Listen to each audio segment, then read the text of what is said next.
അർച്ചന ചേച്ചി LLB സീരിയലിൻ്റെ latest episode റിവ്യൂയിലേക്ക് എല്ലാ കൂട്ടുകാർക്കും സ്വാഗതം. മധുബാലയുടെ അച്ഛൻ ഇങ്ങനെ ജെയ്ക്കോടും ടീച്ചറോടായിട്ട് ചോദിക്കണം, എന്തായി നിങ്ങളുടെ തീരുമാനം? ഇതുവരെ ഞാൻ നിങ്ങളുടെ ജീവിതത്തിൽ ഇടപെട്ടിട്ടില്ല, പക്ഷേ ഇനി ഇടപെടാതിരിക്കുന്നത് ശരിയല്ല എന്ന് തോന്നുന്നു. അതുകൊണ്ട് നിങ്ങളുടെ തീരുമാനം എനിക്കറിയണം എന്നിങ്ങനെ പറയണം കേട്ടോ. അതേസമയം മധുബാല പെട്ടെന്ന് തന്നെ പറയാണ്, JK എൻ്റെ മനസ്സിലൊരു സ്ഥാനവുമില്ല, അങ്ങേർക്ക് കൂട്ടുകാരും കോളേജും അയാളുടെ സാഹിത്യവും മാത്രമേ ഉള്ളൂ, അല്ലാതെ അതിൽ കൂടുതൽ ഒന്നുമില്ല എന്നിങ്ങനെ പറയണം കേട്ടോ.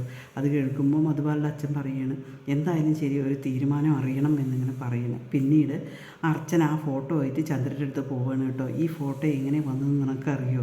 ഈ ഫോട്ടോത്തിൻ്റെ ഉറവിടം എന്താണ് എന്നും നീ പറയണം, നീ സത്യം തന്നെ പറയണം. നിൻ്റെ കൂട്ടുപ്രതി എല്ലാ കാര്യങ്ങളും പറഞ്ഞു, നീ പറയുന്നുണ്ടോ എന്ന് ചോദിക്കുമ്പോൾ ചന്ദ്ര ഒന്നും മിണ്ടില്ല കേട്ടോ. അതേസമയം ഞാൻ ആരോമലിനെ ആരെയും വിളിക്കുക, നീ എന്തായാലും അവരുടെ മുമ്പിൽ സത്യം പറയണം എന്നിങ്ങനെ പറയുമ്പോൾ ചന്ദ്ര പറയുന്നു, വേണ്ട അർച്ചന, അവരുടെ മുമ്പിലൊന്നും നീ അവരെ വിളിക്കാതെ എന്നിങ്ങനെ പറയുകയാണ് കേട്ടോ. പിന്നീട് അർച്ചന കിടക്കാൻ നേരത്ത് ചിന്നു ഫോണും കൊണ്ട് വരികയാണ് കേട്ടോ. ഫോണും കൊണ്ട് വരുമ്പോൾ ചിന്നുവിനോട് പറയും, നിൻ്റെ കയ്യിലിപ്പോൾ വെറും ഫോണാണല്ലോ മോളെ, ഇങ്ങനെ ഫോൺ മാത്രം ഉപയോഗിക്കരുത്, നീ നന്നായി പഠിക്കണം എന്നിങ്ങനെ പറയുന്നുണ്ട്. ഇല്ല അമ്മേ, ഞാൻ പഠിക്കുന്നുണ്ട്, ഫോണിലാണ് ഇപ്പോൾ കൂടുതലും പഠിക്കാനുള്ളത്, അതുകൊണ്ടാണ് ഞാൻ ഫോൺ കയ്യിൽ വയ്ക്കുന്നത് എന്നിങ്ങനെ പറയുന്നത് കേട്ടോ.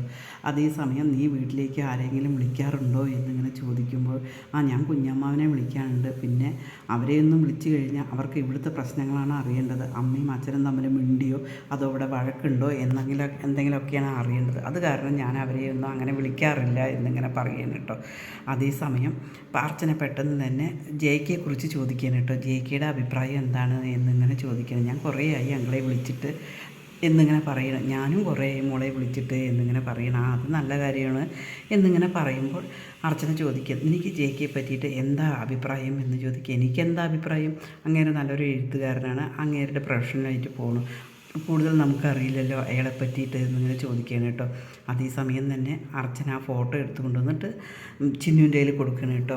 അച്ഛനും മോളും തമ്മിലുള്ള സ്നേഹമുള്ള ഫോട്ടോ, ഇത് നന്നായിട്ടുണ്ടല്ലോ, എന്താ അമ്മ ഏതാ ഫോട്ടോ എന്ന് ചോദിക്കണം. അതേപോലെ JK അയച്ചു എന്ന് മഞ്ജു കരുതിയിട്ട് ആ ഫോട്ടോയും കാണിച്ചു കൊടുക്കണം കേട്ടോ. അത് കണ്ടതും തന്നെ ചിന്നുവിൻ്റെ മുഖഭാവം തന്നെ മാറുകയാണ് കേട്ടോ. ഇത് അമ്മയ്ക്ക് ഇവിടുന്ന് കിട്ടി എന്ന് പറയും. മോളെ, ഈ ഫോട്ടോയാണ് നിനക്ക് അയച്ചു തന്നത്, ഏത് ഫോട്ടോ മോൾക്ക് ഇഷ്ടമായി ചോദിക്കുമ്പോൾ ആ അച്ഛനും മോളും കൂടിയിട്ടുള്ള ഫോട്ടോ ആണ് ഇഷ്ടമായി എന്ന് പറയും കേട്ടോ. ഈ ഫോട്ടോ ആണ് നിനക്ക് അയച്ചു തന്നിരിക്കുന്നത്, ഇത് മഞ്ജു ആൻറ്റിയും ചന്ദ്രയും കൂടിയിട്ട് നിന്നെ മാറ്റി തെറ്റിദ്ധരിപ്പിച്ചതാണ് ഇങ്ങനെ പറയണ്ടോ. അത് കേൾക്കുമ്പോൾ ചിന്നുവിന് ആകെ അന്തം വിടും കേട്ടോ. താൻ ശരിക്കും തെറ്റിദ്ധരിച്ച് പോയല്ലോ എന്ന് കരുതിയിട്ട് കേട്ടോ. പിന്നീട് വിജയശങ്കറോട് ചോദിക്കുകയാണ് കേട്ടോ, എന്താണ് നിങ്ങളുടെ തീരുമാനം എന്ന് മധുബാലയുടെ അച്ഛൻ. അതേസമയം വിജയശങ്കർ പറയുകയാണ്, മധുബാല പറഞ്ഞ പോലെ തന്നെ എനിക്ക് ഫ്രണ്ട്സും അതുപോലെ തന്നെ എൻ്റെ പ്രൊഫഷനിലും എല്ലാ കാര്യങ്ങളും നോക്കി നടക്കണം, അത് ശരിയാണ്, ഞാൻ നല്ലൊരു കുടുംബജീവിതമാണ് ആഗ്രഹിച്ചത്, പക്ഷെ അതൊരിക്കലും തരാൻ പറ്റിയില്ല, അതുകൊണ്ടാണ് ഇങ്ങനെ എല്ലാ പ്രശ്നങ്ങളുണ്ടായത് എന്ന് പറയും.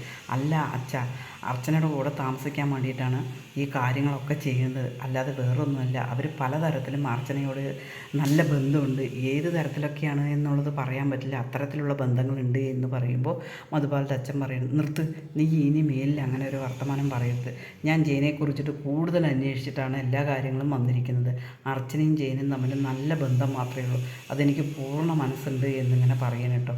അങ്ങനെ എല്ലാ കാര്യങ്ങളും കൂടിയിട്ട് അയാൾ പറയുമ്പോൾ തന്നെ മധുബാലയുടെ തെറ്റ് മനസ്സിലാവുകയാണ് കേട്ടോ. അപ്പോൾ സോറിയൊക്കെ പറയണം, എനിക്ക് നല്ലൊരു കുടുംബജീവിതം വേണം, അത് മാത്രമാണ് എൻ്റെ ആഗ്രഹം എന്നിങ്ങനെ പറയണം. ടീച്ചറോട് ചോദിക്കണം മധുബാലയുടെ അച്ഛൻ, എനിക്കൊരു പ്രശ്നമില്ല, അവർ നന്നായി ജീവിക്കുന്നത് കാണാനാണ് എനിക്കിഷ്ടം എന്നിങ്ങനെ പറയണം കേട്ടോ. അതേസമയം ജയൻ പറയുന്നുണ്ട്, ഞാൻ കഴുത്തിൽ കെട്ടിയ താലിയൊന്നുമില്ല, എന്തായാലും ശരി, എനിക്കിനൊരു പ്രശ്നമില്ല, ആ താലി ഞാൻ വീണ്ടും കെട്ടാൻ തയ്യാറാണ് എന്ന് പറയണം കേട്ടോ. അത് കേൾക്കുമ്പോൾ അവർക്ക് എല്ലാവർക്കും സന്തോഷമാവുകയാണ് കേട്ടോ. മധുബാലയ്ക്ക് ഒരുപാട് സന്തോഷമാവുകയാണ് കേട്ടോ. അതേസമയം ചന്ദ്ര മഞ്ജുവിന് ഫോൺ ചെയ്യണം കേട്ടോ. മഞ്ജുവിന് ഫോൺ ചെയ്തിട്ട് ഇങ്ങനെ ചോദിക്കണം, മഞ്ജു നീ എന്നാലും ഇങ്ങനെ ചെയ്തല്ലോ, നീ എന്നെ ഒറ്റ കൊടുക്കുകയല്ലേ ചെയ്തത് എന്നിങ്ങനെ ചോദിക്കുകയാണ് കേട്ടോ. മഞ്ജു ഇങ്ങനെ ഫോൺ ചെയ്തുകൊണ്ടിരിക്കുമ്പോൾ തന്നെ അനന്ത് വരികയാണ് കേട്ടോ. അനന്ത് വന്നിട്ട് സ്പീക്കറിലിടുകയാണ്, മിണ്ടിപ്പോകരുത് എന്ന് അനന്ത് മഞ്ജുവിനോട് പറയണം കേട്ടോ. അതേസമയം ചന്ദ്ര ഇങ്ങനെ ഓരോ കാര്യങ്ങളും പറയണം കേട്ടോ. അങ്ങനെ എല്ലാ കാര്യങ്ങളും കേൾക്കിട്ട് കഴിഞ്ഞതിന് ശേഷം അനന്ത് ഫോൺ എടുത്തിട്ട് ഹലോ എന്ന് ചോദിക്കുകയാണ് കേട്ടോ. ഹലോ എന്ന് ചോദിക്കുമ്പോൾ ചന്ദ്ര ചോദിക്കുകയാണ്, എന്താ നിങ്ങളാരാന്ന് ചോദിക്കുകയാണ്. നിങ്ങൾക്ക് ഇനിയും പറഞ്ഞത് തീർത്ത് പോരെ, ഇനിയെങ്കിലും നിങ്ങൾക്ക് ഈ പരിപാടി ഒഴിവാക്കിക്കൂടെ എന്നിങ്ങനെ ചന്ദ്രയോട് ചോദിക്കുകയാണ് കേട്ടോ. ചന്ദ്ര ആകെ ഞെട്ടിപ്പോവുകയാണ്.